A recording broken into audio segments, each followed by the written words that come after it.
2026ના શાંતિપૂર્ણ આયોજનને લઈ અને તંત્ર એક્શન મોડમાં આવી રહ્યું છે। અશ્વિની કુમાર પોલીસ સ્ટેશનમાં શાંતિ સમિતિની એક મહત્વની બેઠક થઈ। આ બેઠકમાં પોલીસ અધિકારીઓ અને વિવિધ સમાજના અગ્રણીઓ મોટી સંખ્યામાં ઉપસ્થિત હતા।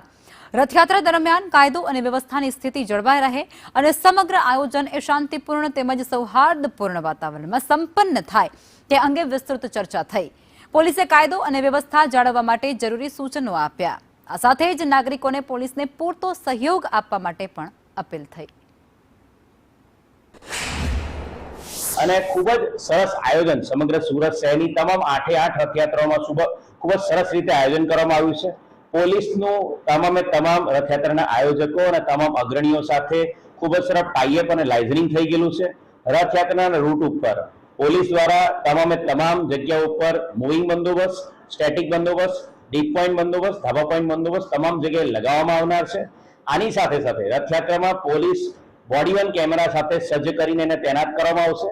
સાથે સાથે વિશ્વાસ પ્રોજેક્ટ અંતર્ગત માનનીય નાયબ મુખ્યમંત્રી હર્ષ સંઘવી સાહેબના માર્ગદર્શન હેઠળ જે વિશ્વાસ પ્રોજેક્ટ અંતર્ગત સમગ્ર ગુજરાત રાજ્યમાં જે સીસીટીવી કેમેરા લગાવવામાં આવે છે એ અનુસંધાને સુરત શહેરના કમાન્ડ એન્ડ કંટ્રોલ રૂમ દ્વારા સીસીટીવી કેમેરા દ્વારા પણ તમામ રથયાત્રાનું સુપરવિઝન કરવામાં આવશે।